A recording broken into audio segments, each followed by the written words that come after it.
Hemos pasado ya por varias sesiones interesantes de acuerdo a los sectores, sector comunicación que tuvimos la pasada recién ahora, un muy interesante conversatorio sobre lo que es la perspectiva de los medios de comunicación y los profesionales del periodismo.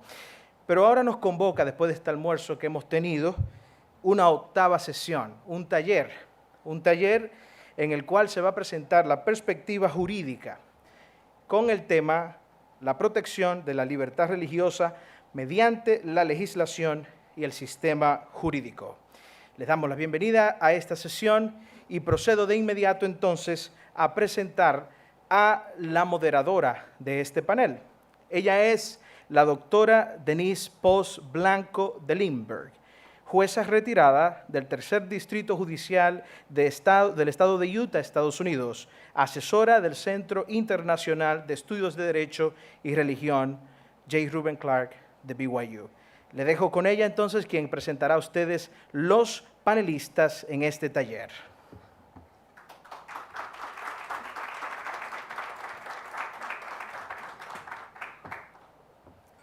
Buenas tardes. Es mi gran placer de presentarles a los panelistas de esta tarde. Comenzamos con la profesora Leila Desambre-Montplaisir, Law Professor, Faculty of Law, Université Quisqueya, Haití. Entonces también seguimos con el ministro Peregrín Castillo-Semán, vicepresidente de la Fuerza Nacional Progresista y ministro de Energía, y miembro de una comisión que resultó en la Constitución del 2011, ¿verdad? 2011. Entonces, próximo tenemos dos panelistas con quien ya estamos que están bien conocidos para nosotros, que han sido introducidos y han participado en otros paneles. El doctor Oscar Isaacson, que es Regional Advisor en Latin American International Center for Law and Religion Studies at BYU. Y el profesor Juan Navarro Floria, profesor Pontificia Universidad Católica de Buenos Aires, Argentina.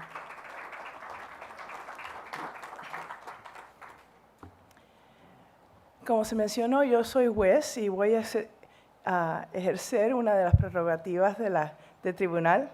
Y como dijo Néstor, este taller, nuestro enfoque en esto es la perspectiva jurídica, la protección de la libertad mediante la legislación y el sistema jurídico.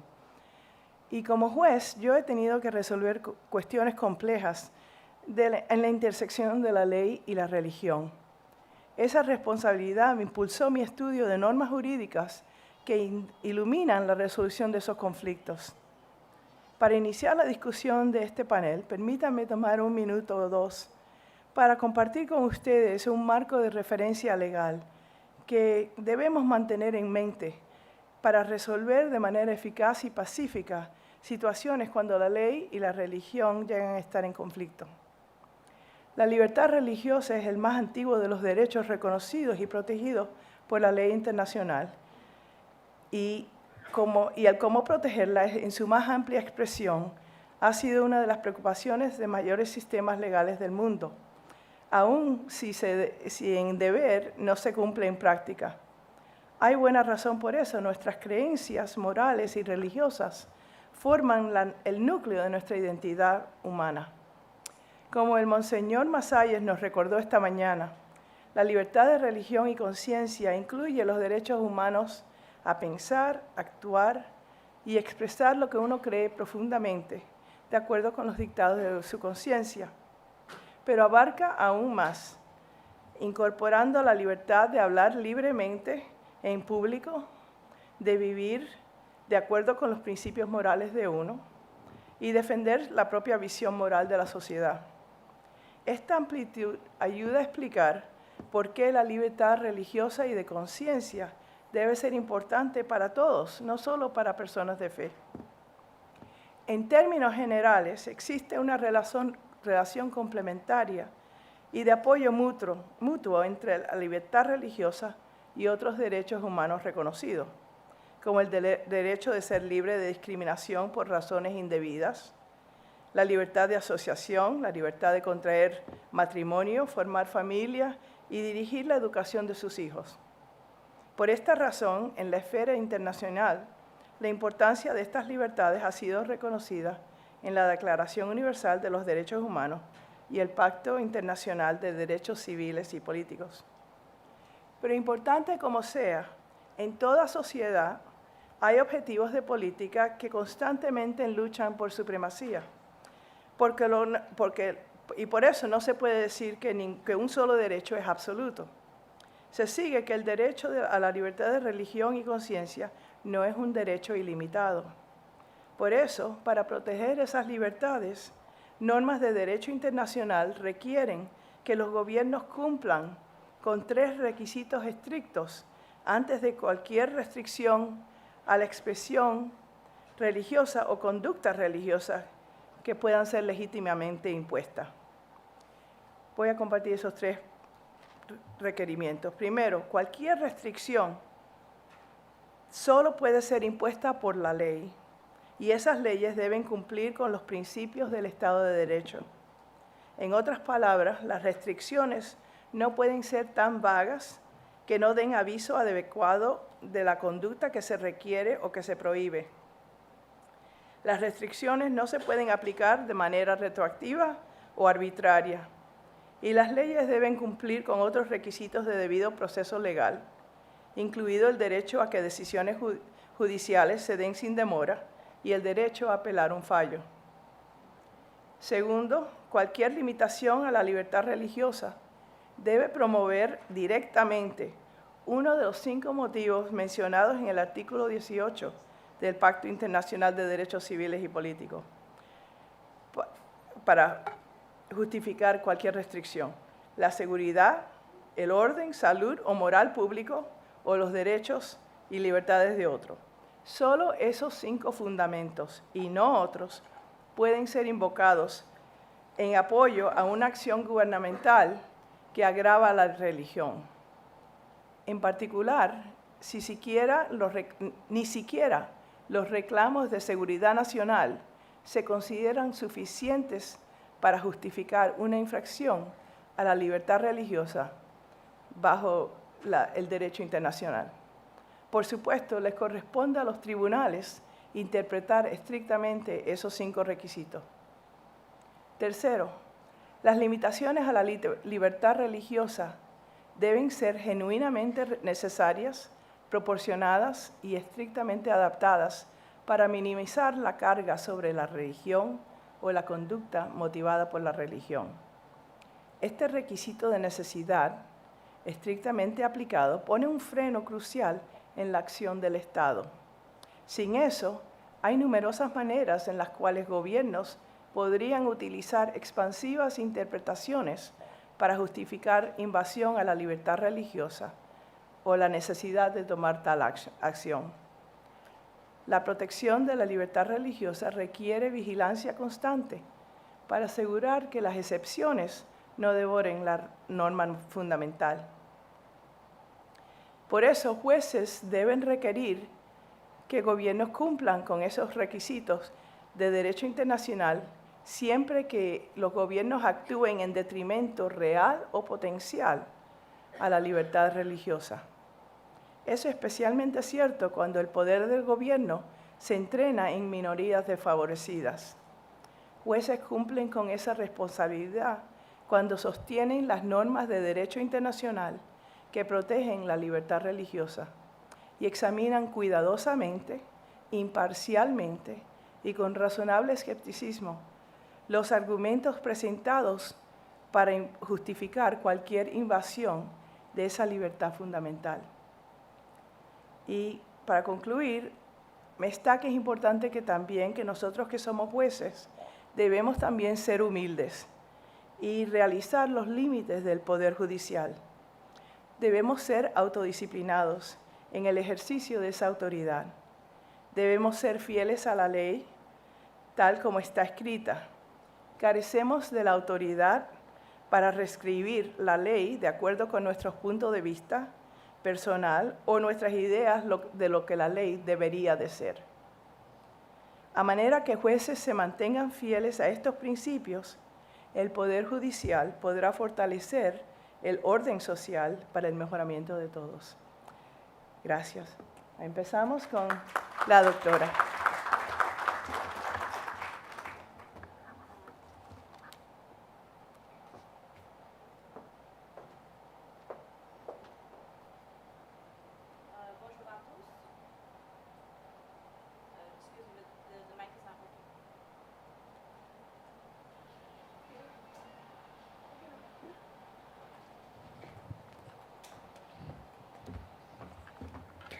Hello, everybody.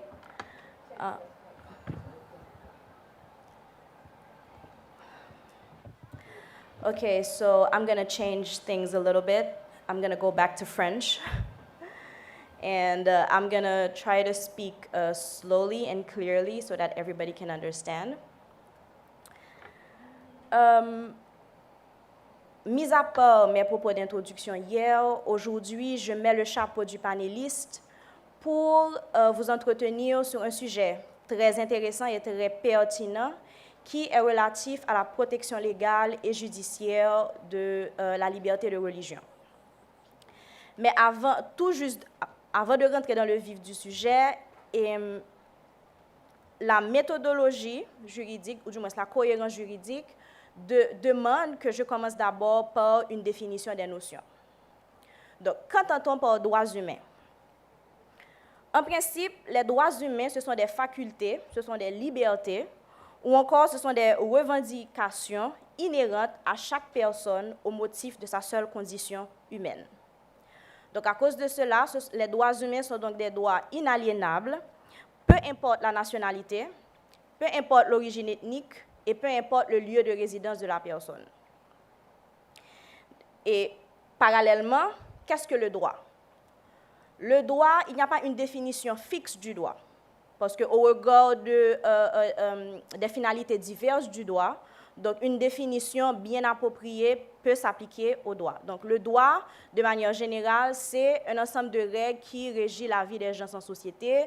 Le droit, c'est l'ensemble des prérogatives que l'on accorde à un individu, à un sujet de droit. Donc à ce moment-là, on parlera de droit subjectif. Donc droit et religion. Et parmi les libertés proclamées par la Déclaration universelle des droits de l'homme de 1948, la liberté de religion en fait partie. En effet, l'article 18 du texte suscité, alors la Déclaration universelle des droits de l'homme, précise que toute personne a droit à la liberté de pensée, de conscience et de religion. Donc, de manière très large, il ne faut pas uniquement concevoir la liberté de religion uniquement dans son sens strict, mais dans son sens large, la liberté de religion implique non seulement la liberté de choisir sa religion, mais ça implique également la liberté d'exercer sa religion et aussi la liberté de s'en abstenir. Et donc, au regard des implications importantes que la notion de religion implique, je fais un lapsus, donc les pays ont donc compris la nécessité de protéger et de garantir cette liberté fondamentale. Mis à part ces définitions, il est quand même important de souligner, comme Madame le juge vient de le dire, le droit et la religion entretiennent des relations étroites. C'est vrai qu'ils s'opposent par leur domaine, parce que le droit est du domaine temporel et la religion est du domaine spirituel, mais ces deux notions s'influencent mutuellement. Elles s'influencent dans la mesure où le droit s'inspire des règles religieuses pour édicter des règles juridiques. Je prends des exemples simples. Il y a les fameux commandements « tu ne voleras pas, tu ne tueras pas » ou encore « tu ne convoiteras pas la femme d'autrui » sont transposés au plan juridique sous des formes de prohibition, sanctions pénales prenant la forme de vol, tu ne tueras pas, et tu ne tueras pas, non, de vol, tu ne voleras pas, et d'homicide, tu ne tueras pas, ou encore de la polygamie, donc tu ne convoiteras pas la femme d'autrui.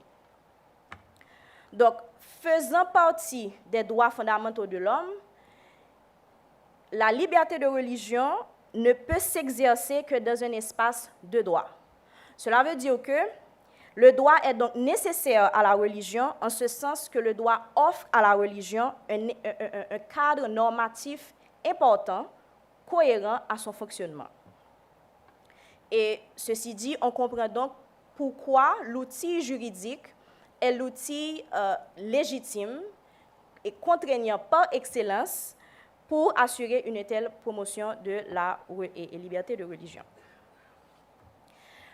Mais à côté de l'outil juridique, il faut également mettre l'emphase sur l'importance de l'outil de l'appareil judiciaire dans la protection de la liberté de religion. Et la mission de l'appareil juridique et de l'appareil judiciaire est, dans la protection de la liberté de religion, c'est dans le sens où l'appareil judiciaire renforce non seulement le caractère obligatoire du cadre normatif, mais ce renforcement se traduit par l'application par le juge des normes qui sont relatives à la liberté de religion. Maintenant, au regard de ces considérations théoriques, il est donc intéressant de transposer toutes ces considérations théoriques à un contexte bien spécifique. Donc, je vais majoritairement parler du contexte haïtien, puisque je représente Haïti, et Haïti est un pays fortement religieux. Donc, comment est-ce que toutes ces théories s'appliquent en Haïti? Je dois tout d'abord préciser que, je le redis, Haïti est un pays fortement religieux.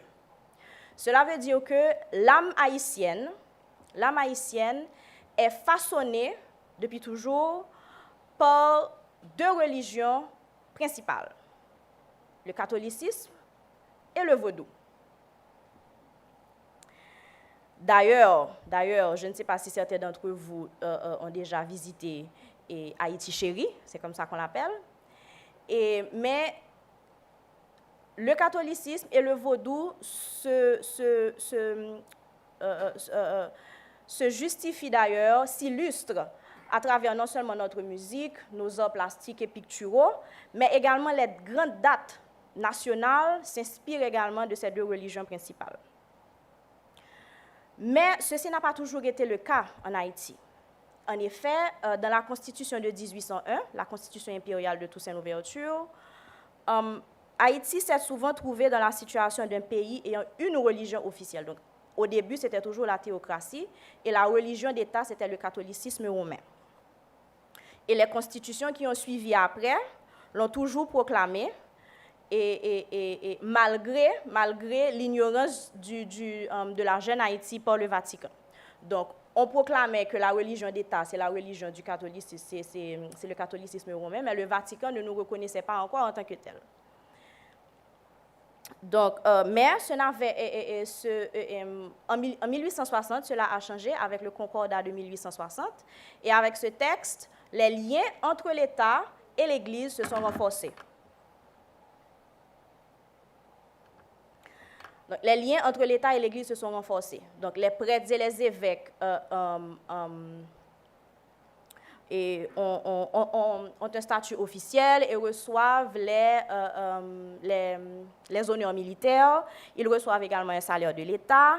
Donc, toutes les manifestations de la vie nationale sont placées sous l'égide de l'Église catholique. Mais il faut dire que même si juridiquement, il y a cette prédominance de l'Église catholique, les autres formes de religion n'ont jamais été combattues. Sauf bien sûr, le vaudou. Et ceci s'illustre notamment au niveau de la campagne des rejetés. Et j'ai lu ceci dans un livre de l'un des panélistes qui va intervenir aujourd'hui, c'est le docteur Jelin Collot qui est dans l'assistance. Et Maître Jelin Collot a fortement condamné cette campagne des rejetés. Et la campagne des rejetés, c'est quoi? C'est que sous le président Lescaut, l'État avait prêté ses moyens à l'Église pour essayer d'extirper de notre culture le vaudou.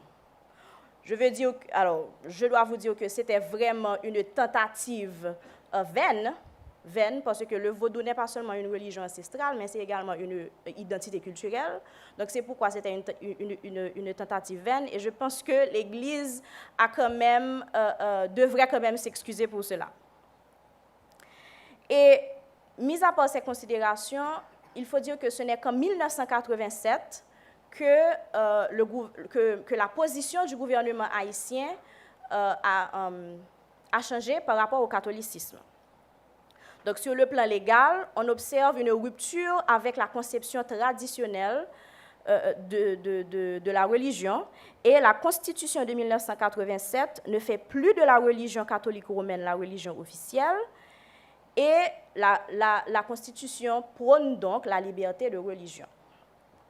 Mais il faut comprendre que cette rupture, ce changement, ne doit pas se voir comme une hostilité par rapport au catholicisme.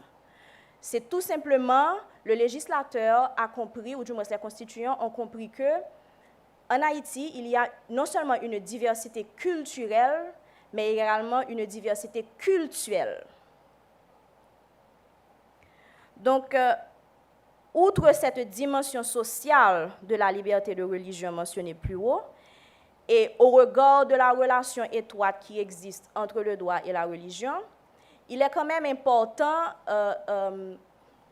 d'aborder comment est-ce que la liberté de religion est appréhendée par le droit, d'une part, et d'autre part, alors pas seulement par le droit en général, donc l'aspect légal et l'aspect judiciaire, mais également quelles sont les limites de cette protection légale et judiciaire.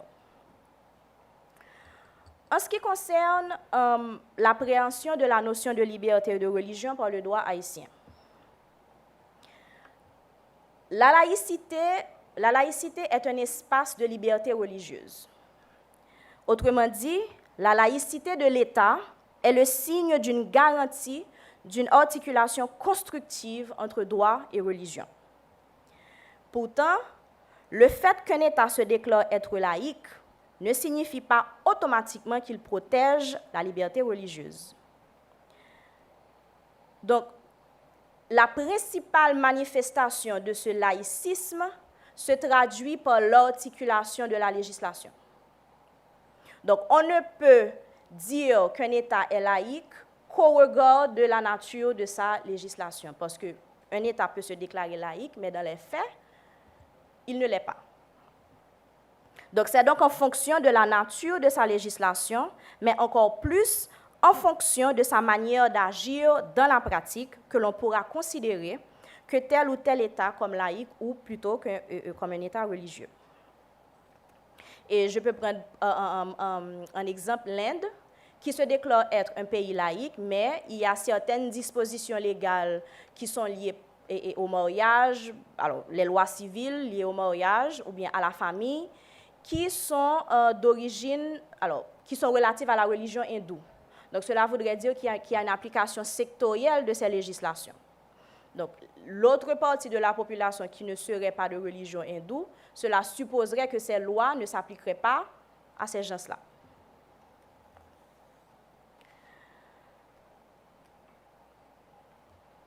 Dans le contexte haïtien, on a diverses sources de protection de la liberté de religion. Et je vais diviser les sources en sources nationales et en sources internationales. Donc les sources nationales, ce sont les dispositifs normatifs, ce sont les textes normatifs qui régissent la liberté de religion en Haïti. Comme premier texte national, comme première source, nous avons la Constitution. Et la Constitution haïtienne fait rentrer la liberté de religion dans la rubrique de liberté de conscience. Et les articles 30 et suivants précisent respectivement que toutes les religions et tous les cultes sont libres. Nul ne peut être contraint à suivre un enseignement religieux contraire à ses convictions. Et la loi établit les conditions de reconnaissance et de fonctionnement de religion et des cultes. Donc, à part la Constitution, on a également les textes spécifiques qui viennent régir la liberté de religion. Et parmi ces lois spécifiques, on peut citer le décret du 5 août 1987 qui organise le ministère des cultes.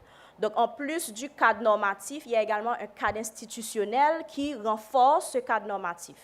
Et le ministère des cultes, en son article 1er, veille, alors, le décret du 5 août, dans son article 1er, dit que le ministère des cultes veille à l'exécution des lois relatives au libre exercice des divers cultes religieux. Donc, c'est un cadre institutionnel qui vient renforcer, qui vient en appui au cadre normatif. Comme autre texte, il y a également le décret du 18 avril 1978 sur les cultes réformés.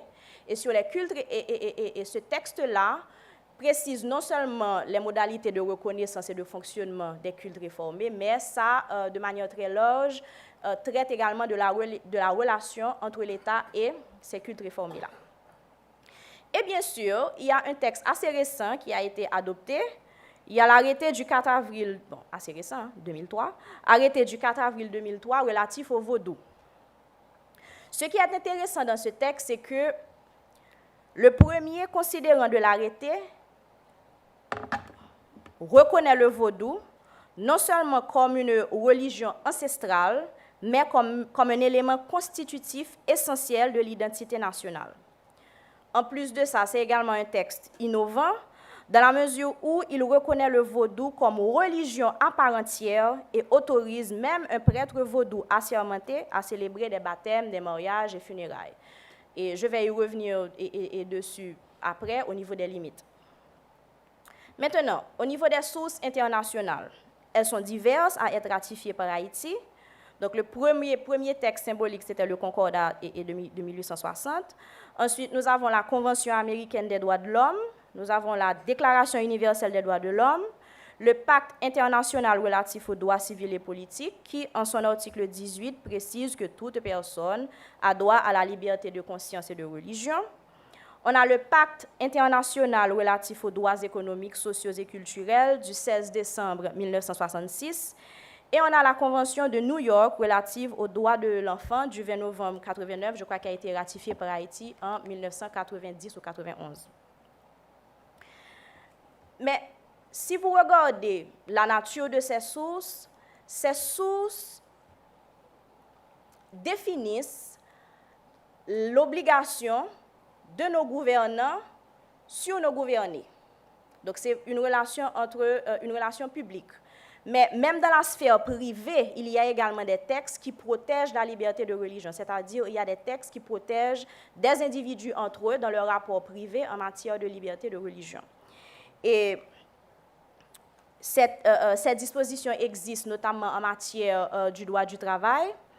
Et le Code du travail haïtien, en son article 2, précise que le Code du travail a pour objet d'assurer le bien-être du travailleur en favorisant le relèvement de son niveau de vie sur le plan physique, moral, matériel et spirituel.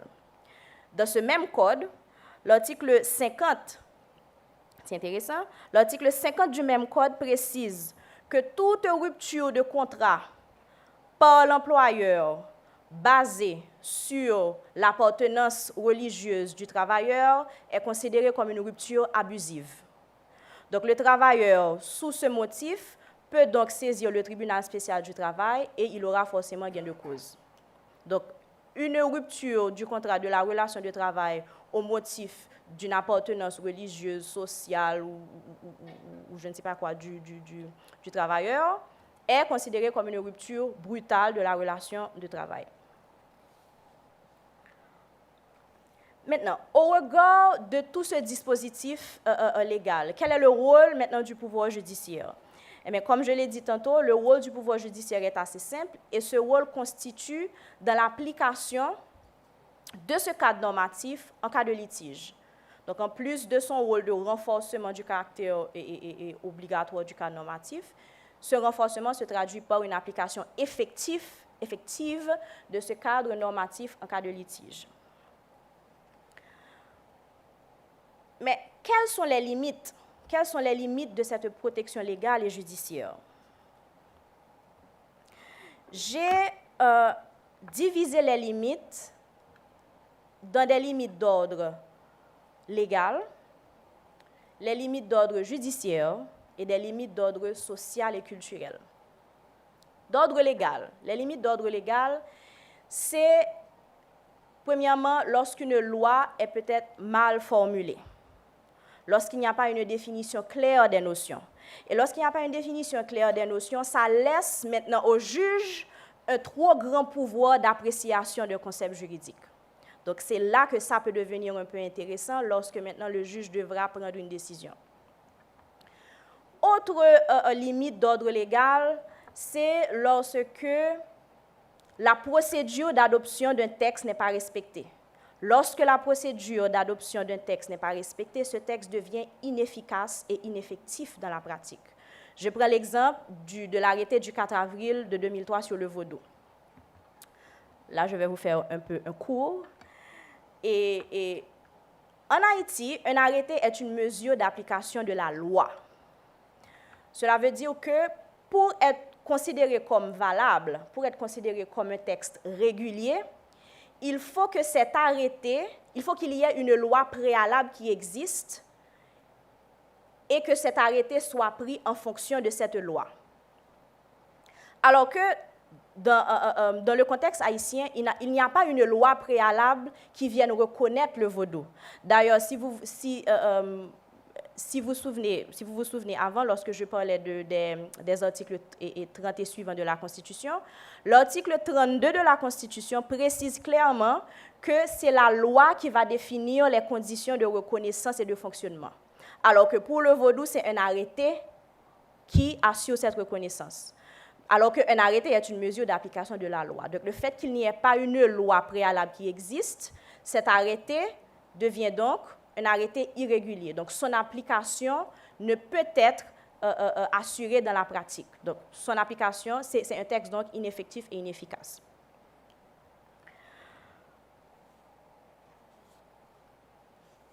Maintenant, limite d'ordre judiciaire. Donc, limite d'ordre judiciaire, maintenant, en cas de vide juridique. En cas de vide juridique, le juge qui a une obligation de trancher, sinon il sera condamné à un déni de justice, le juge aura donc un pouvoir d'appréciation très extensif.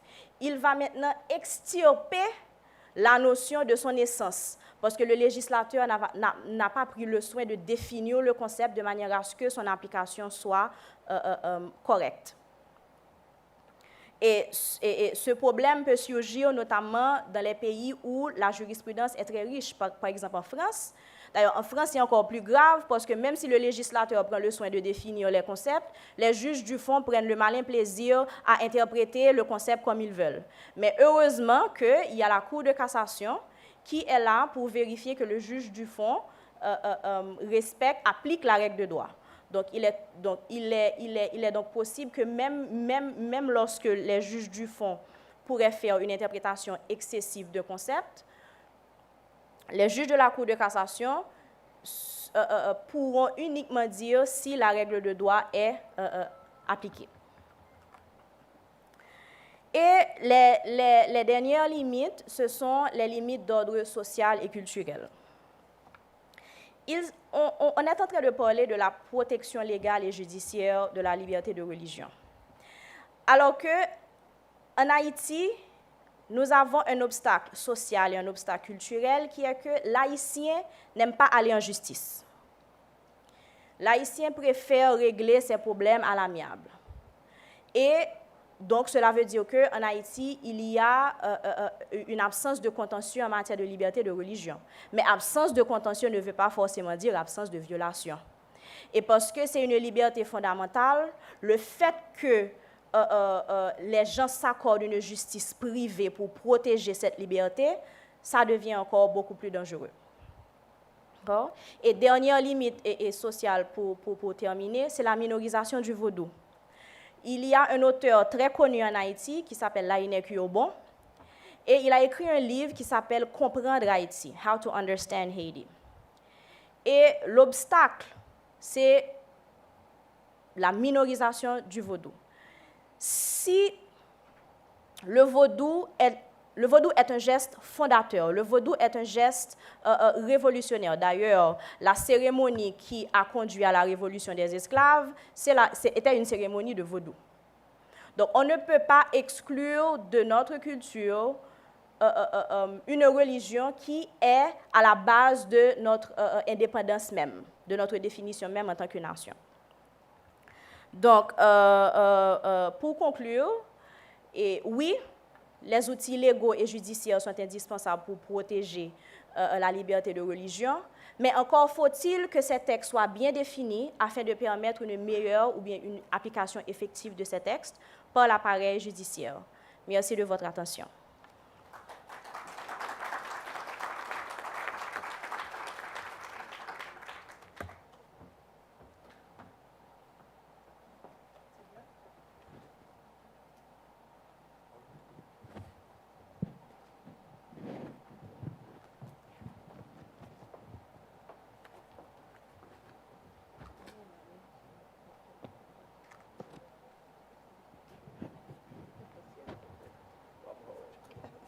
Vamos a hacer el ejercicio.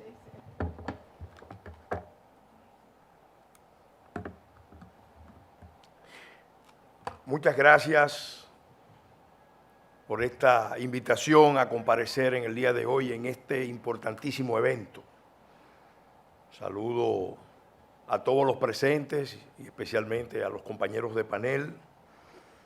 Ya tuve la oportunidad de participar hace unos años en un evento magno de la Universidad de Brigham Young en Utah, donde vimos todas las dimensiones de este tema tan exquisito y tan vital para las sociedades del mundo. Se nos invita a hablar sobre la protección a la libertad religiosa desde la perspectiva de los sistemas jurídicos y la legislación. Y quiero compartir con ustedes reflexiones a partir de mi experiencia como legislador. Permanecí en el Congreso Nacional por 20 años y también fui constituyente tanto en la Comisión de Juristas que el presidente de la República designó en ese entonces para la consulta y redacción del proyecto de Constitución que finalmente se aprobara en el 2010. Y luego partí a fundar un ministerio que tiene poco que ver con libertad religiosa, el Ministerio de Energía y Minas. De todas formas, esa perspectiva que le voy a transmitir es una perspectiva que tengo que confesar, está matizada por mi experiencia de hombre de fe. Soy católico y crecí en un ambiente muy plural porque en mi familia teníamos un elenco muy amplio, desde ateos militantes hasta evangélicos y agnósticos, pero eso me ha permitido a mí tener una perspectiva amplia sobre estos temas. Y como político le puedo decir que ningún Estado debe descuidar esta dimensión. Esta dimensión es fundamental para la existencia misma de los Estados. Y para poner un ejemplo, quizás el más relevante del siglo XX, estamos en el centenario de la Revolución Rusa, ¿verdad? La Unión Soviética, cuando se fundó, desarrolló toda una visión contraria a la libertad religiosa, negadora de la libertad religiosa, con una visión atea, materialista, y de eso se derivaron muchos ataques a la vida, a la familia, al matrimonio. Y después que se derrumbó la Unión Soviética, el liderazgo soviético, el liderazgo ruso empezó a entender los grandes errores que se habían cometido. Bueno, ya lo había empezado a admitir Stalin desde que enfrentó la invasión alemana, cuando vio cómo la cohesión social de su país se fortaleció a partir de los valores de la fe. Como en la defensa de la patria rusa tuvo que apelar a una alianza con los hombres de fe. Y hacer después muchas concesiones y rectificaciones a la realidad. Rusia pagó un precio enorme por esos ataques a la fe cristiana ortodoxa y todas las secuelas que eso provocó en aspectos tan fundamentales como la demografía. Todavía Rusia está enfrentando el tema de que tiene más abortos que nacimientos. Y eso le ha pasado a muchas sociedades. Pero pongo el caso que es muy relevante porque creo que ellos están en esa fase de rectificación y eso debe ser una lección para todos los pueblos del mundo. Aquí en República Dominicana se hicieron importantes progresos en la Constitución del 2010. La Constitución histórica de República Dominicana del 6 de noviembre de 1844 es una Constitución que proclama como religión del pueblo dominicano la fe católica. Al mismo tiempo proclama la libertad de cultos. Y la verdad es que en ese proceso, eso tenía un significado, una carga histórica importante, porque el proceso de independencia de República Dominicana fue un proceso de separación de Haití, aunque después tuvimos que afirmarnos frente a muchas otras naciones y potencias. Entonces, la Constitución histórica de República Dominicana tiene una identidad esencialmente cristiana y ha perdurado a lo largo de su existencia. Había un gran debate nacional sobre el tema de los privilegios del concordato. Y todavía yo creo que persiste. Se habla de discriminación, de favoritismo. Realmente en la Constitución del 2010 decidimos buscar una fórmula que iba a empezar a mandar una señal de gran apertura en un tema importante para una parte de la población dominicana, los efectos civiles de los matrimonios religiosos.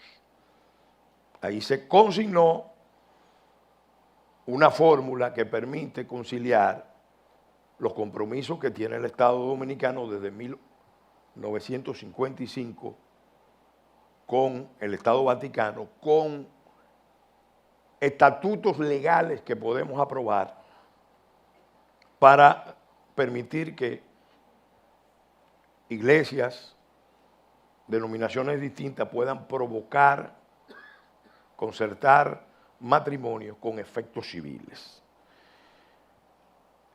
Obviamente el criterio que se ha usado en esa legislación, que a mí me tocó participar en la legislación adjetiva derivada de ese texto constitucional, toma muy en cuenta el nivel de organización que pueda tener el grupo religioso que solicite la aplicación de ese estatuto, porque hay libertad religiosa, se pueden formar muchos grupos a partir de ese concepto de libertad religiosa, pero una institución como el matrimonio no se puede relajar, hay que poner una serie de requisitos, de condiciones, y que eso ya ha estado ejecutándose. Y muchas iglesias evangélicas están ya aplicando esa legislación y eso ha ayudado mucho. Quiero destacar que esa reforma constitucional pudo ratificar además toda la identidad cristiana del pueblo dominicano, fundacional, y ponerla de relieve precisamente porque se produjo una alianza importante de los cristianos, católicos, evangélicos, otras denominaciones, nuestros amigos de la Iglesia de Jesucristo de los últimos, los santos días, de los últimos, los santos de los últimos días, también alentó el proceso en la reforma constitucional. Finalmente, en cuanto a este tema, se dio también un esfuerzo sin precedente en la defensa de la vida, de la familia y del matrimonio. Porque sabemos que estamos enfrentando unos ataques a esas instituciones naturales, esenciales, muy caras para un pueblo cristiano y para cualquier sociedad. Se trató de un hito en la historia nacional, una gran alianza de gente de fe, e incluso gente sin fe, pero con comprensión de la importancia de conservar estos aspectos, porque estos aspectos son clave para preservar el capital social. El capital social. Las sociedades van a avanzar si tienen políticas que potencien el capital social. Y eso es sumamente importante. Se usó una fórmula genérica en la Constitución para proteger la libertad religiosa. Una fórmula minimalista, como tenía que ser. El Estado garantiza la libertad de conciencia y culto con sujeción al orden público y respeto a las buenas costumbres. Digo que tenía que ser una fórmula de esa naturaleza porque estas son materias difíciles de regular. Y cuantas veces he tratado el tema, entiendo, y lo he expresado, que más que una ley de libertad religiosa que regule todas las dimensiones de este tema, nosotros necesitamos en cada estatuto garantizar una serie de previsiones donde el Estado se ingiera lo menos posible.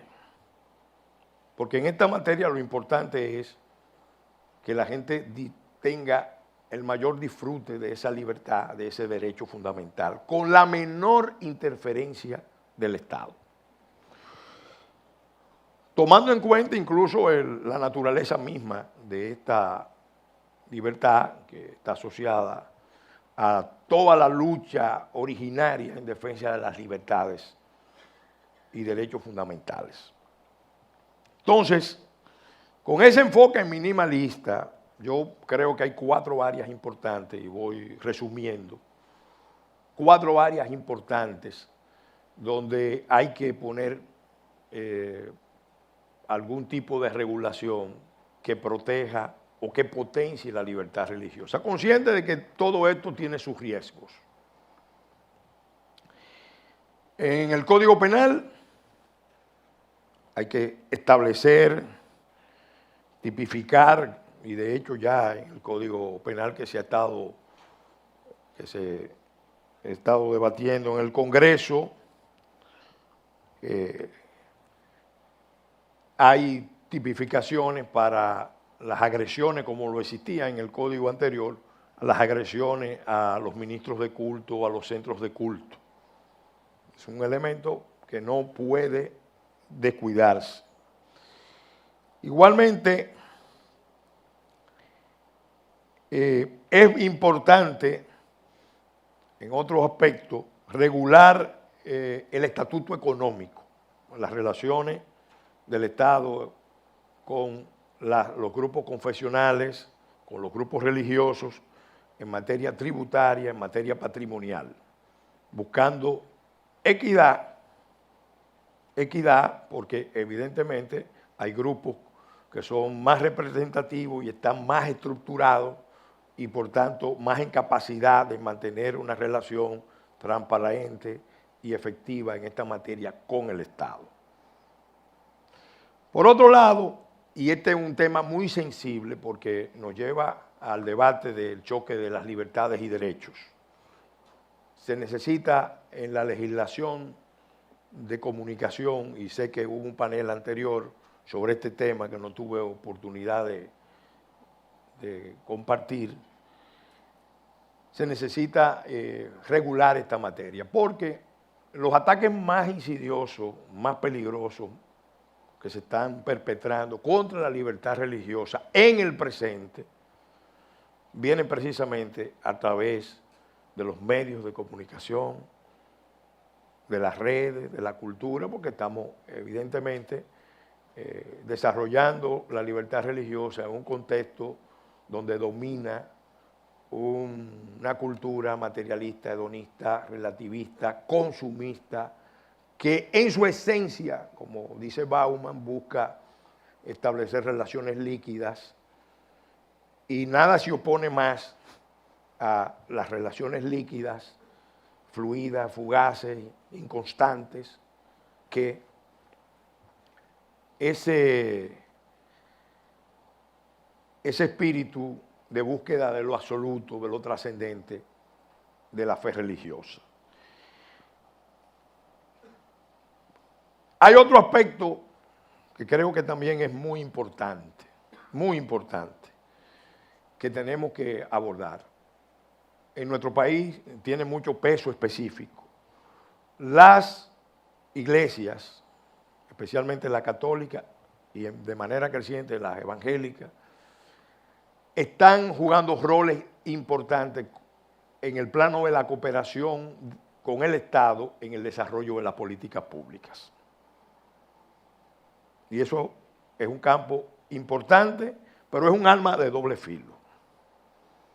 Porque el Estado, que maneja muchos recursos, también puede instrumentalizar los recursos para penetrar, para someter, para limitar, para condicionar la libertad religiosa.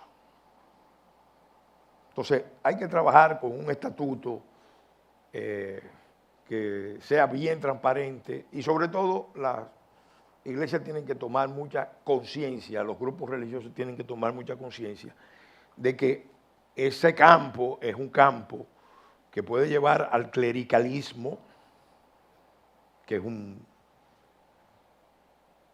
gran pecado, como decía el Papa Francisco, y puede llevar también a una disolución de los fines de la iglesia. Las iglesias dejan de ser, los grupos religiosos dejan de ser los espacios de formación, de consuelo, de cuidado de las almas, y se convierten en grandes organizaciones no gubernamentales de servicio.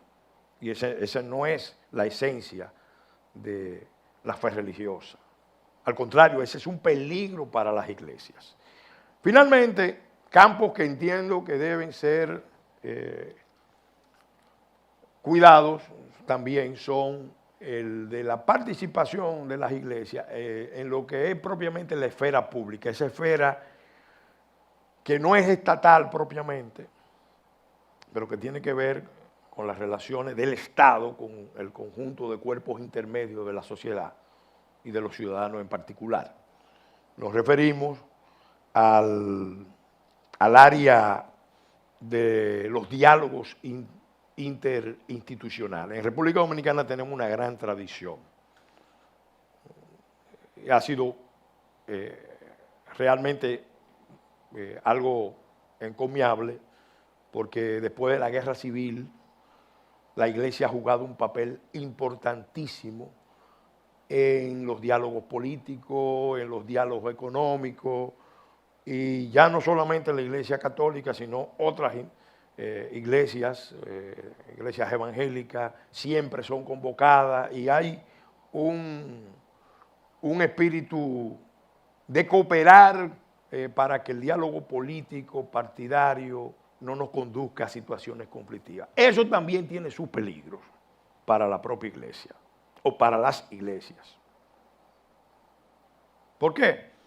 Porque hay una línea fina entre la mediación, de evitar conflictos, y el riesgo de verse involucrado ya en luchas que terminan desgastando a los propios mediadores. Entonces, ese otro campo donde es mejor no establecer regulaciones que no sean el buen criterio y la prudencia. Yo quiero despedir esta intervención con una inquietud, una preocupación. Hoy recientemente vi en las redes que había un congreso internacional de ateos que se suspendió por falta de interés. No sé si preocuparme, si debemos preocuparnos por eso, porque mientras haya gente combatiendo la existencia de Dios, no deja de ser algo muy entretenido ver ese esfuerzo vano, inútil de combatir a Dios. La indiferencia es realmente muy ominosa. Peor que el ateísmo militante. En cierta manera, el ateísmo militante, según algunos, no es más que un reclamo de gente que quiere que Dios se manifieste en sus vidas, una manera indirecta y muy singular de buscar una expresión de Dios en sus vidas. Pero la indiferencia es algo ominoso que no augura nada bueno.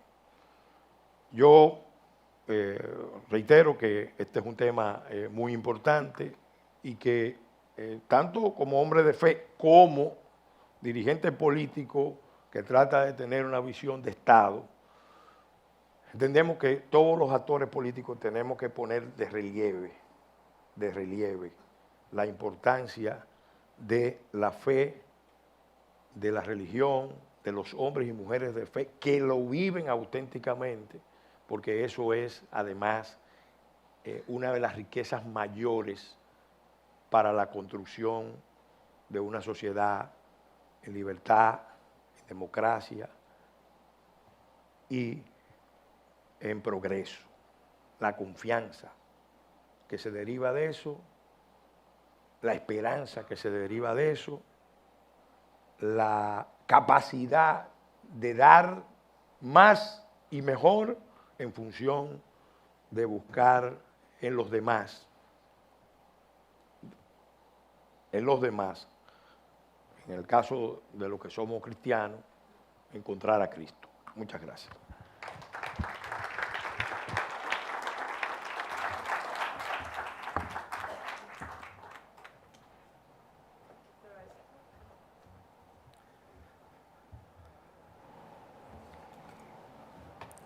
Muy buenas tardes. Es un gran honor y sincero placer estar aquí y participar en este importante encuentro. Felicitaciones a los organizadores.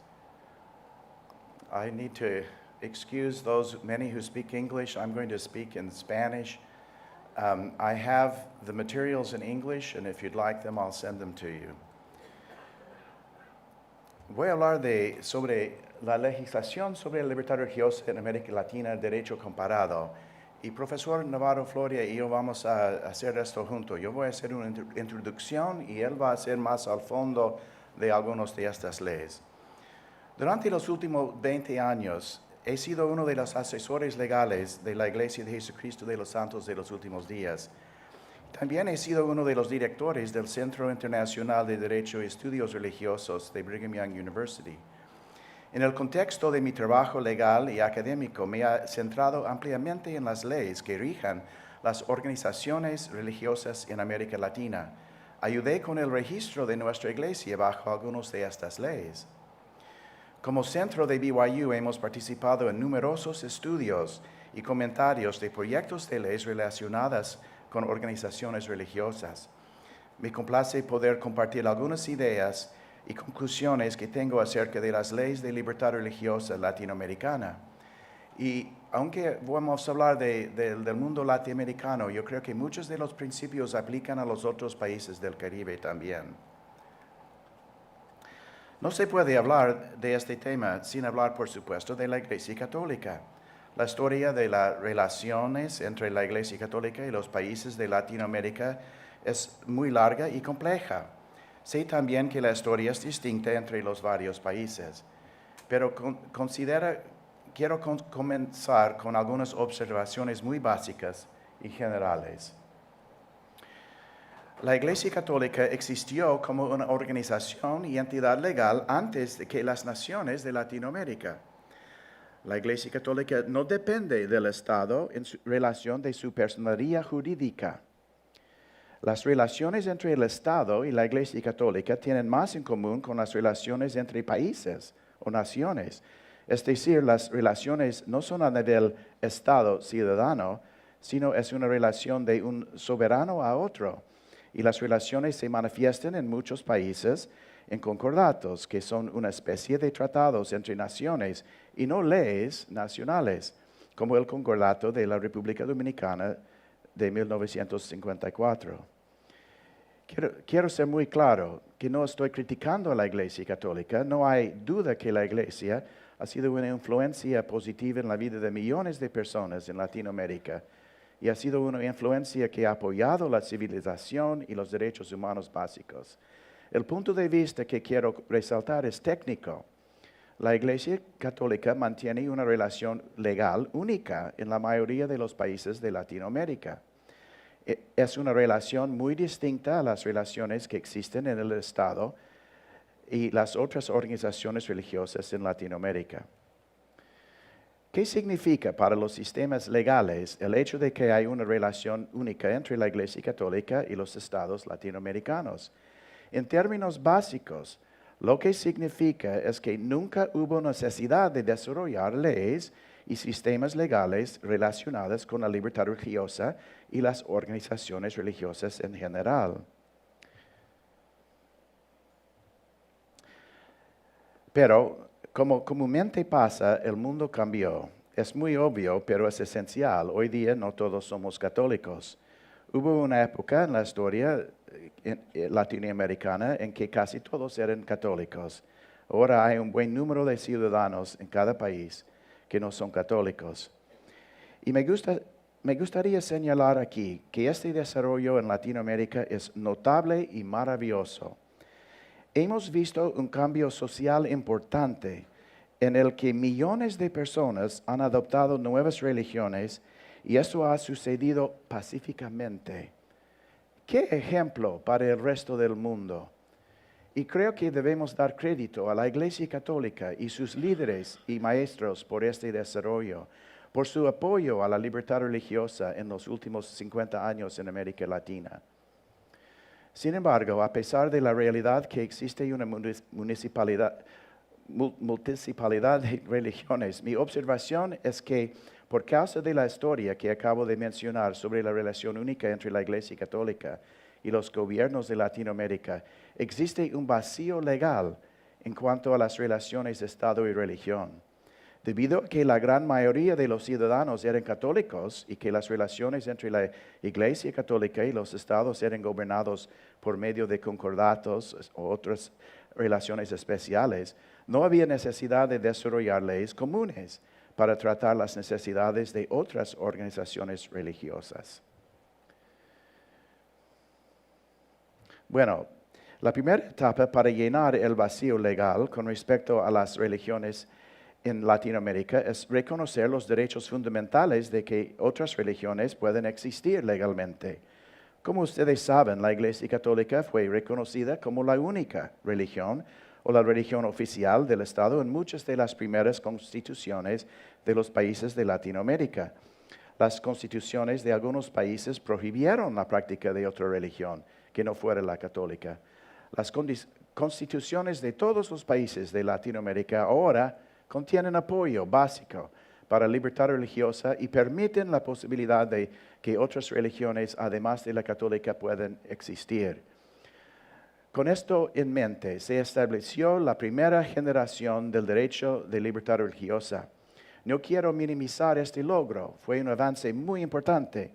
Sin embargo, fue el logro de nuestros padres, de las generaciones pasadas. No es suficiente que una constitución diga que existe libertad religiosa en un país. Sin más, son lindas palabras, pero no traen consecuencias reales. Para ser efectivos, los conceptos abstractos de libertad religiosa tienen que ser adoptadas en normas legales positivas. Una declaración de libertad religiosa en una constitución no tiene eficacia si las normas legales no reconocen la capacidad de los grupos religiosos de formar entidades legales y practicar su religión en todos sus aspectos. La segunda etapa, entonces, para llenar el vacío legal es construir sistemas de derecho que correspondan a las necesidades reales y legales de todas las organizaciones religiosas.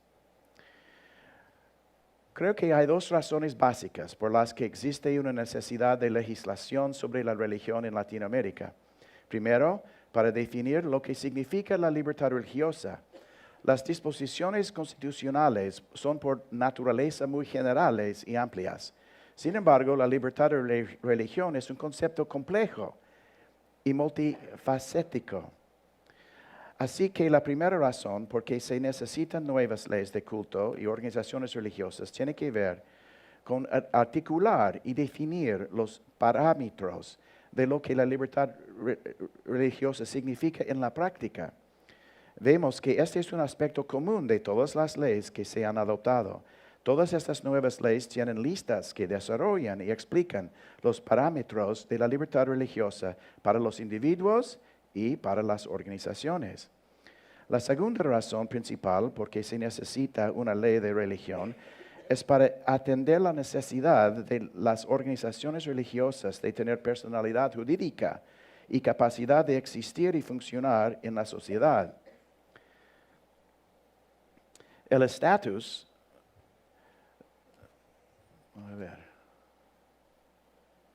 no voy a leer todo eso, es demasiado. La conclusión, voy a cortar un poco del tiempo.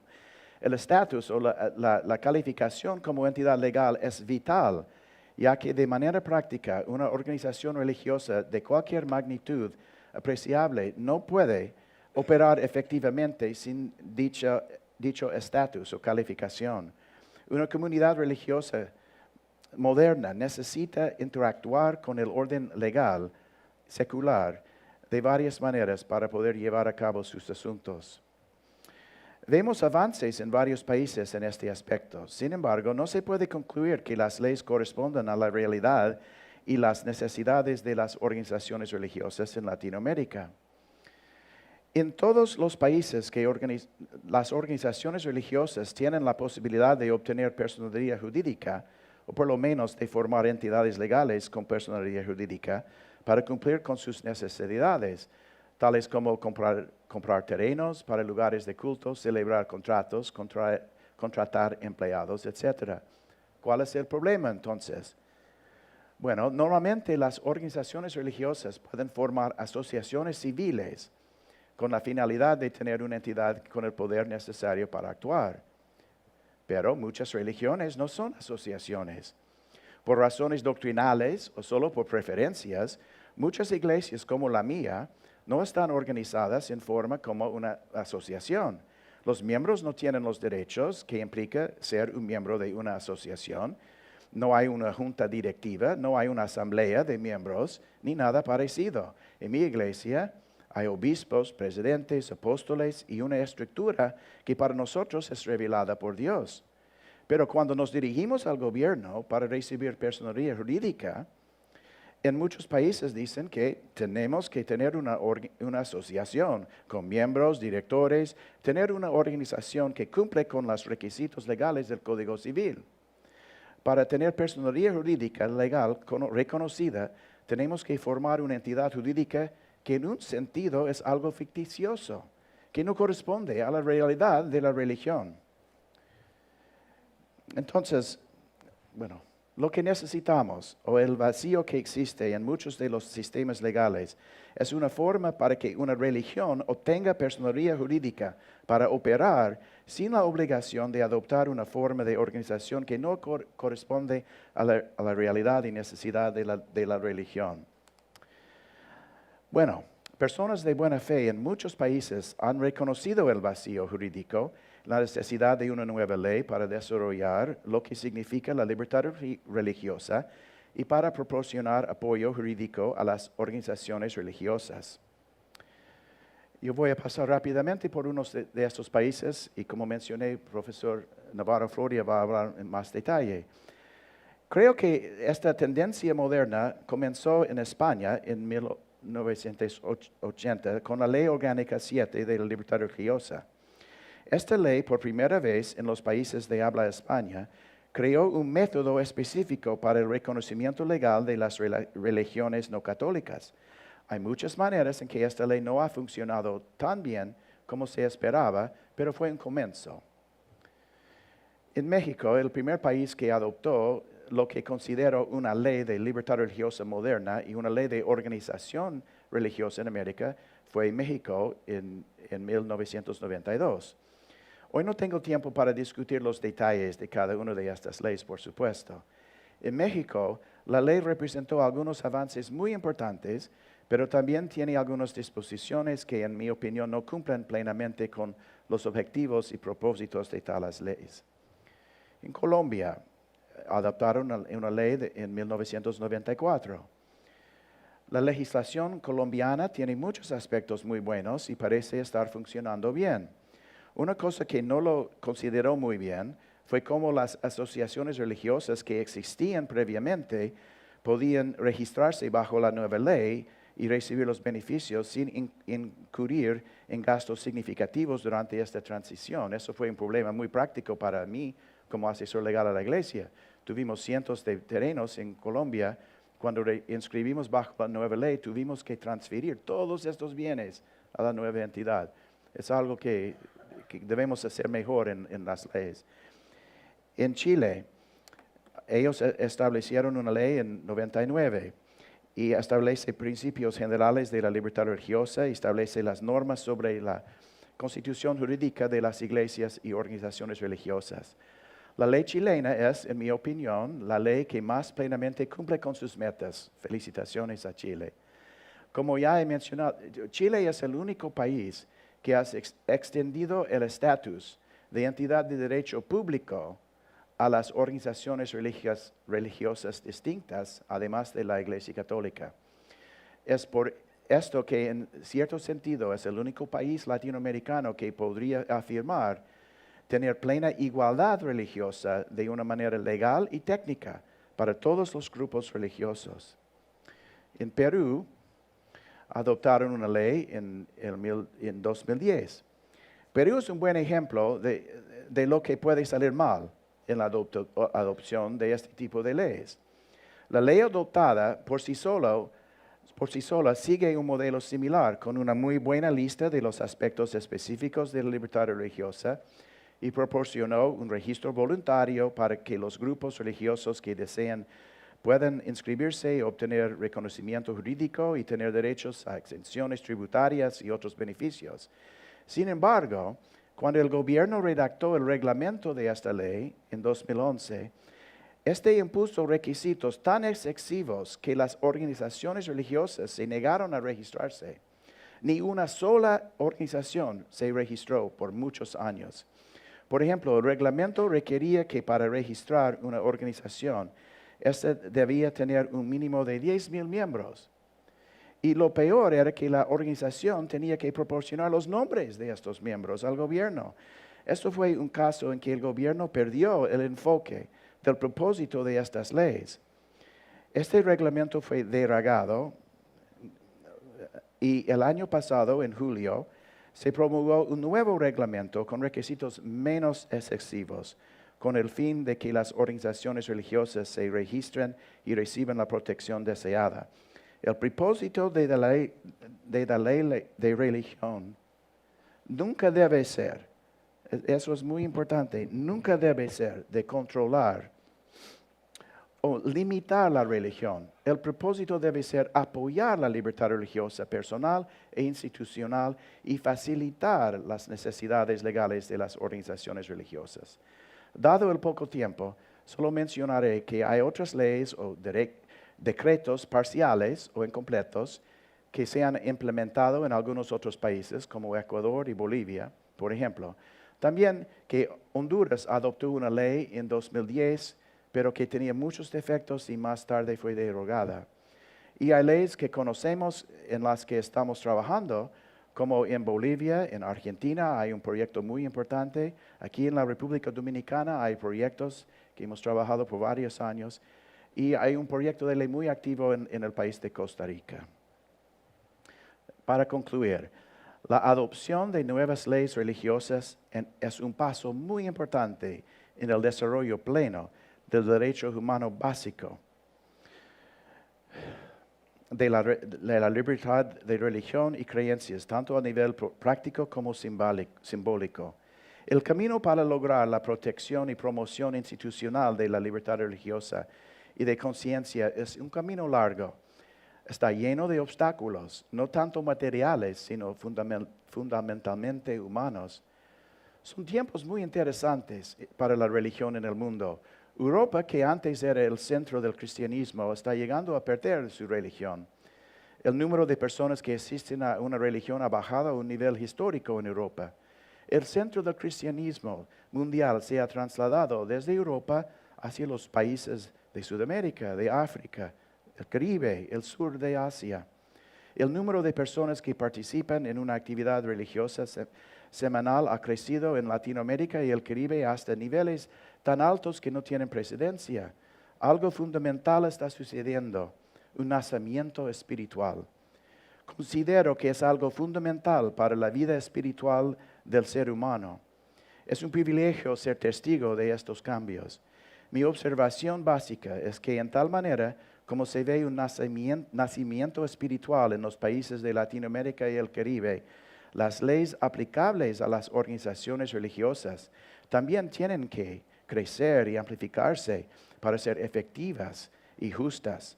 Reconozco que grupos de personas de buena fe, como esta conferencia, trabajando juntos con otros de otras tradiciones, que sin embargo comparten valores fundamentales, contribuyen un aspecto importante al crecimiento de la libertad e igualdad religiosa. Muchas gracias.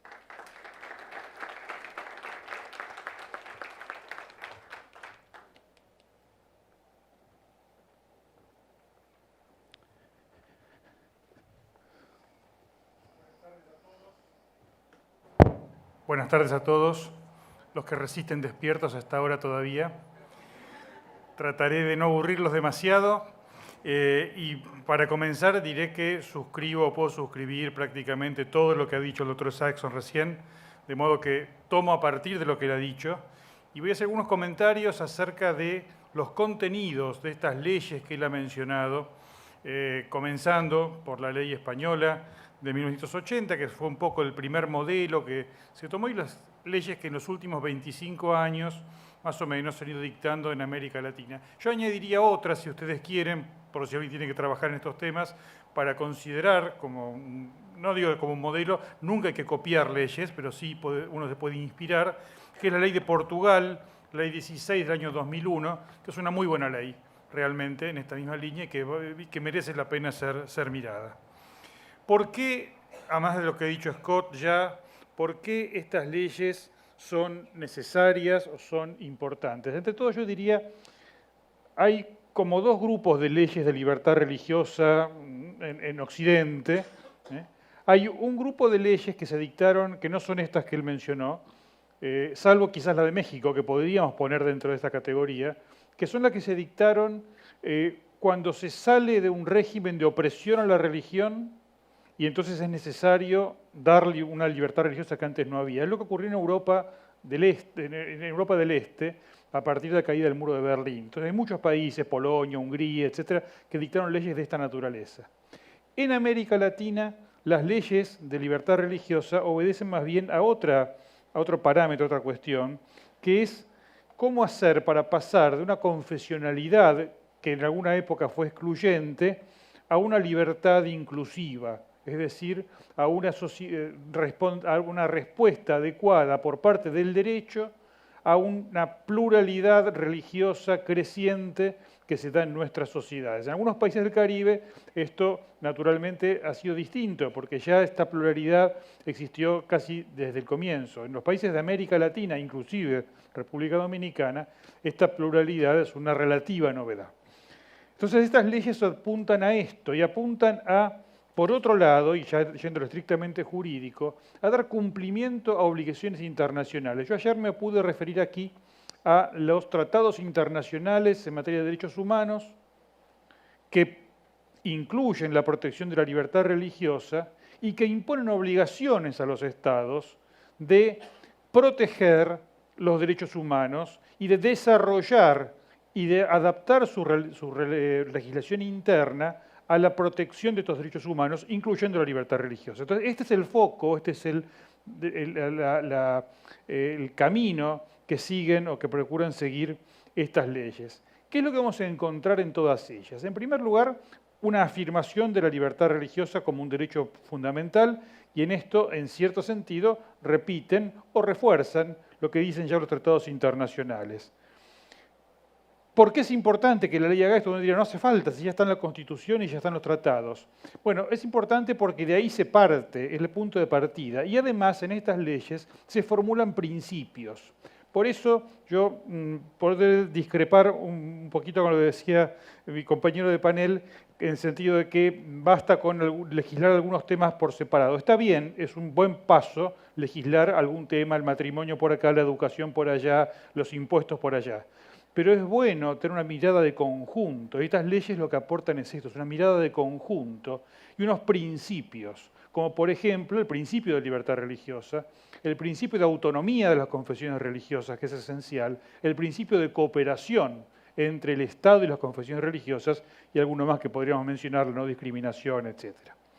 Bien, entonces, ¿qué es lo que estas leyes en general hacen? Algo ya ha dicho el doctor Isaacson recién. En primer lugar, una enumeración o enunciación de derechos, tanto de los individuos como de las comunidades religiosas. Ayer yo decía que la libertad religiosa tiene esta característica, esta doble faceta de derecho individual y de derecho colectivo.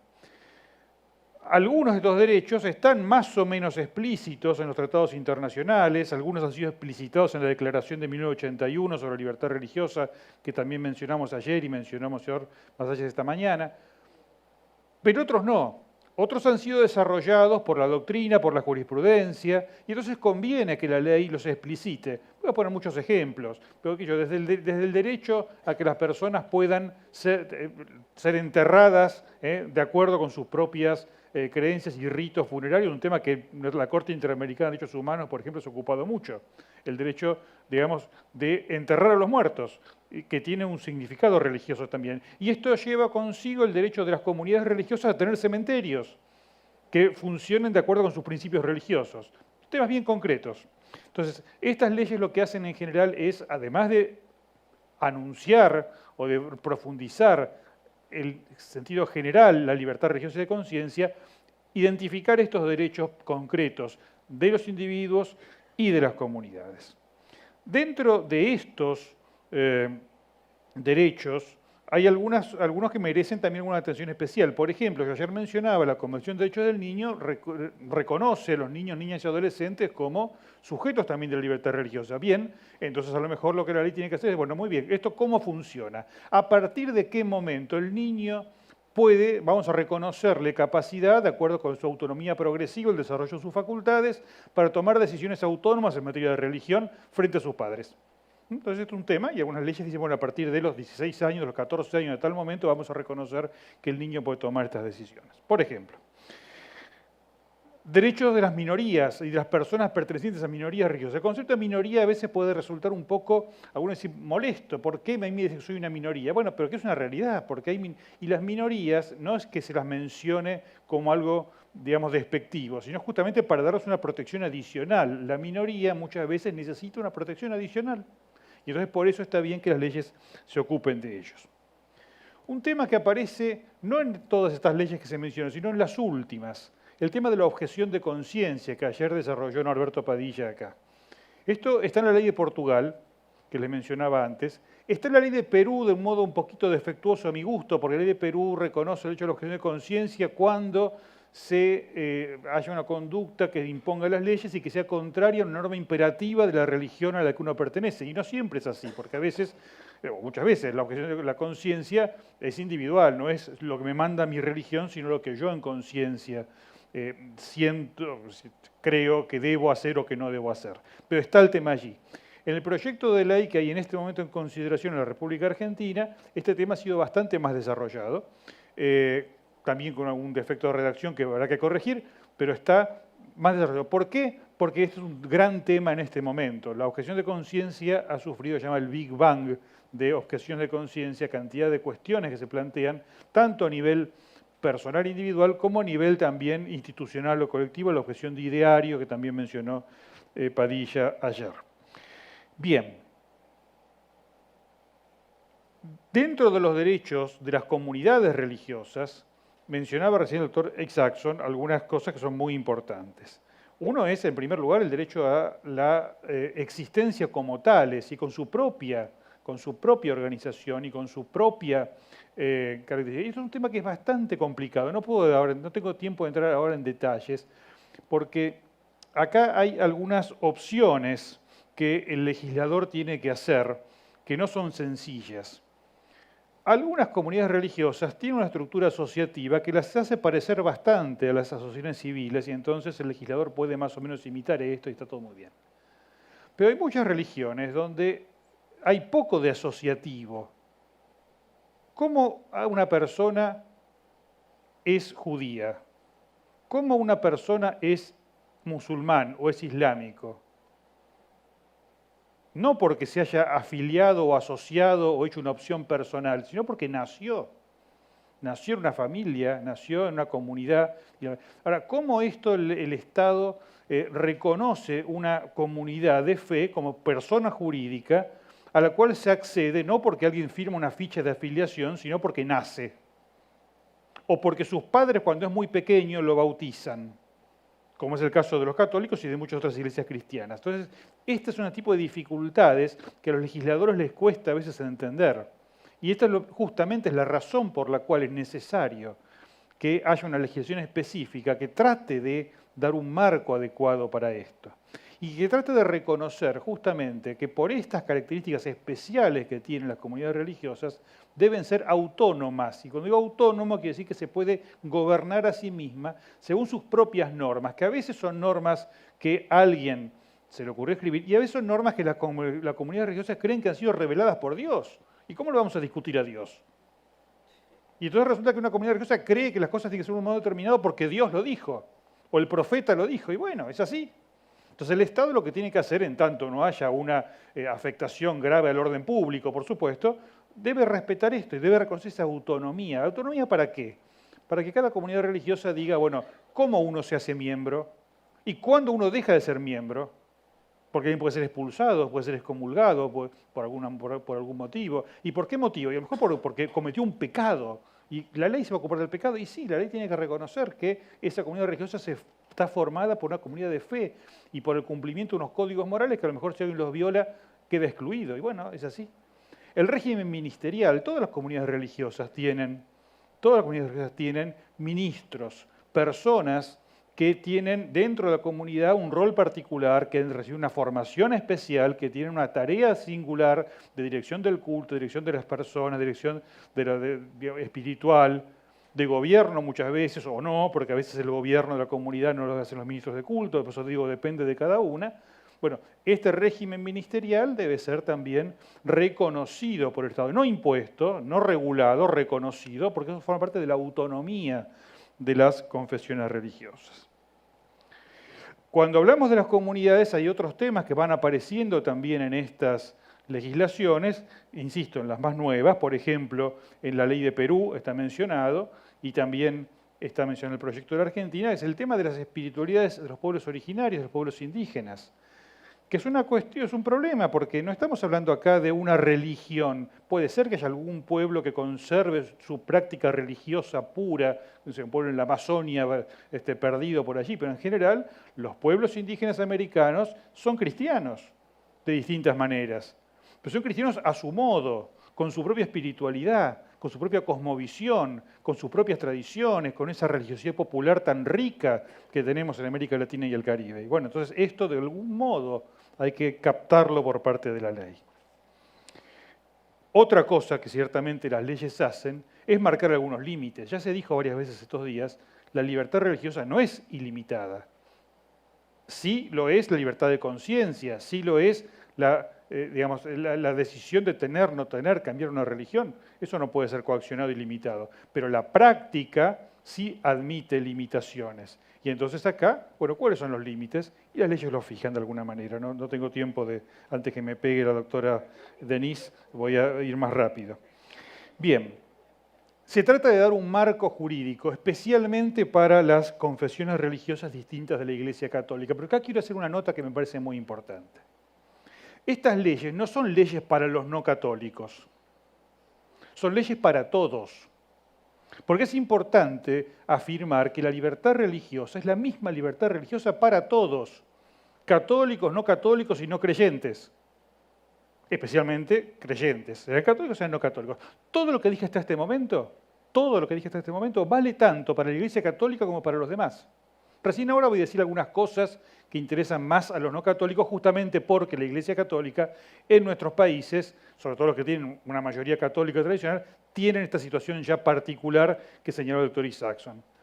Pero estas son leyes para todos. Y esto, cuando él decía, hubo un intento fallido en Honduras, una ley que tuvieron incluso que derogarla. ¿Por qué fue un intento fallido el de Honduras? Porque hicieron una ley para los evangélicos.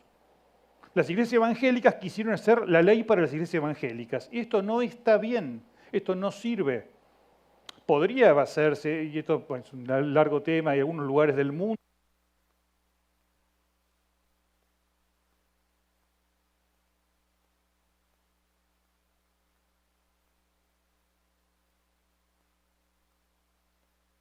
Bueno, hay algunos lugares del mundo donde efectivamente hay regímenes estatutarios, no parece en Naciones Unidas que pasa esto, uno traga, uno lo mata, donde cada confesión, pero no es nuestro sistema jurídico. Entonces, nuestras leyes son leyes para todos. Ahora, es cierto que la Iglesia Católica tiene ya un régimen jurídico en cuanto a su personalidad jurídica, fundamentalmente, ya establecido, entonces hay que dárselo a las demás. Entonces acá hay una cantidad de cuestiones técnicas que tampoco puedo entrar en detalle ahora. Todas estas leyes lo que organizan es un sistema de registro. De alguna manera al Estado le encanta registrar cosas.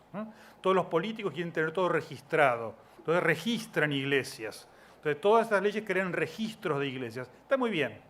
Después hay una pregunta. ¿Es un registro o es una autorización para funcionar? Entonces algunas leyes, como México, por ejemplo, que vienen de un régimen mucho más totalitario, discúlpeme que lo diga.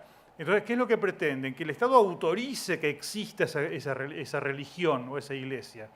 Otros dicen, no, el Estado no tiene nada que autorizar, el Estado solamente registra. El proyecto que tenemos en la Argentina ahora está ahí debatiéndose entre esto, porque dice, no, este registro es un registro voluntario, no se requiere autorización, pero después en el fondo las cosas no son tan claras. Bien.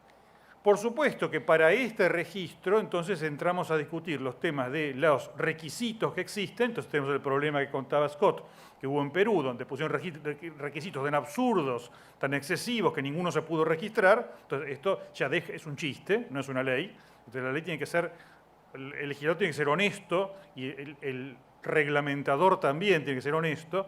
A ver, estamos facilitando la libertad religiosa, no estamos complicando la vida a las iglesias. Entonces, pongamos requisitos razonables. Tiene que haber, sí, que sean razonables. Y también lo que todas estas leyes hacen es prever normas de transición, porque no es que empezamos de cero, no estamos fundando un Estado en la luna.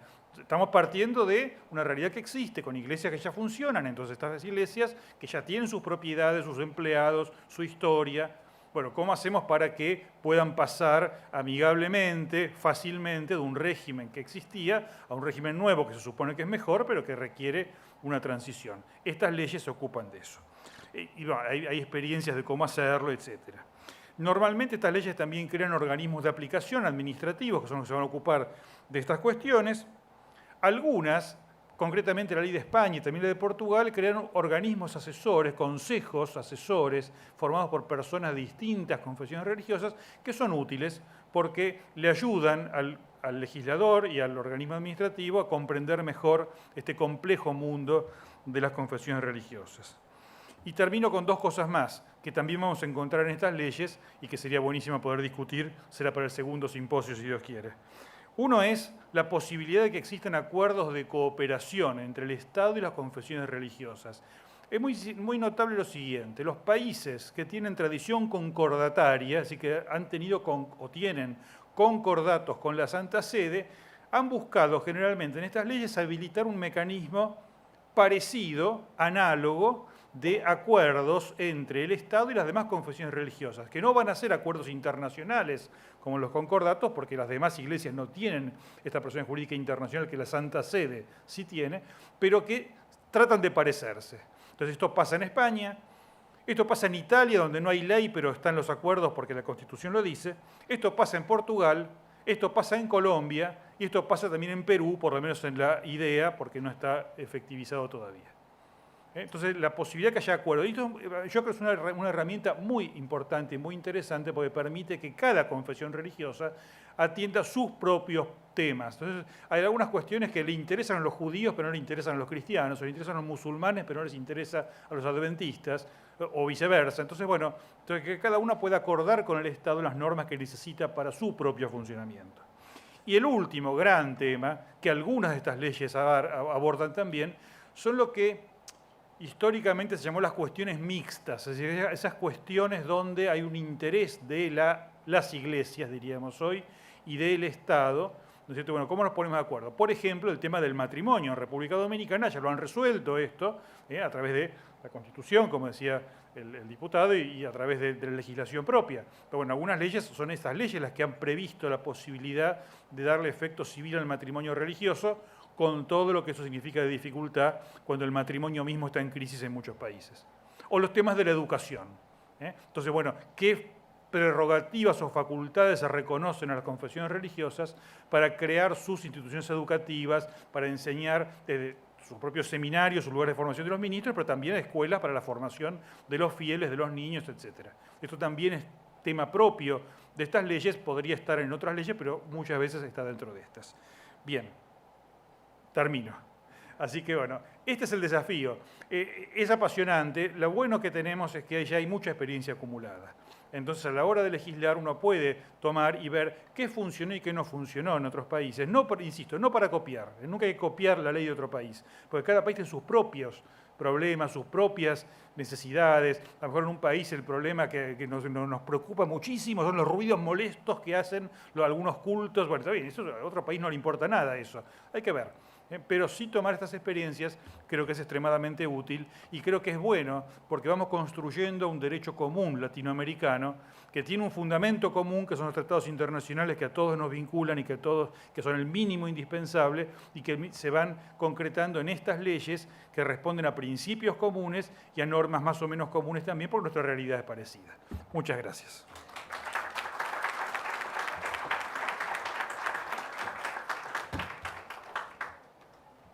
Gracias a todos los exponentes y las gracias a ustedes con su paciencia y su atención. Realizando la hora que es, si podemos tomar 5 minutos para ir a los aseos, tomar un receso corto, no vamos a tener tiempo para sí. Punto de aclaración, porque él hizo una mención que quiero precisar brevemente. 30 segundos. ¿Por qué nosotros planteamos ese enfoque de tratar esta materia de manera puntual y no de manera integral en una legislación? Por dos razones. Primero, por la experiencia legislativa que tenemos, sabemos que aprobar un texto integral que abarque todas las materias y unificar a muchos sectores es sumamente difícil. Lo digo por experiencia, no en este campo, sino en muchos otros campos, como por ejemplo un código de ordenamiento de mercado que lo pudimos aprobar, pero en 5 leyes en forma progresiva. Si hubiéramos discutido todo juntos, probablemente el Congreso estuviera discutiendo eso. Y otro, por una cuestión de principio. En esta materia específicamente, el principio tiene que ser tratar de mantener al Estado lo más alejado posible, darle la menor posibilidad de injerencia en las regulaciones de los temas de las iglesias. Si le pedimos una ley general, ya empezamos a invitarlo precisamente a que venga a regular detalles, y así como puede regular a satisfacción, también puede regular generando conflictos entre las iglesias, porque a veces un gobierno gana mucho oponiendo a la gente de fe, o a veces son factores internacionales que inciden en generar conflictos internos. Entonces, eso es una manera que hay que tratarla con mucho cuidado, porque además no todas las expresiones religiosas tienen un nivel de institucionalización que permita una relación con el Estado, como tienen, por ejemplo, instituciones de larga experiencia, con muchas raíces, con mucha tradición. Entonces, por eso es que es mejor esta materia tratarla de manera puntual en esas 5 áreas que mencioné, que se pueden ampliar, pero que creo que son las prioritarias con los debidos recaudos y prevención. De seguro este es un debate que no vamos a poder continuar, se va a deber continuar más tarde, pero ahora sí podemos dar las gracias a este panel y tomamos unos 5 minutos, por favor, de regresar. Entonces, el problema que tiene es que tenemos 5 abogados acá y es difícil que nos callen, pero ahora tomamos receso. Gracias.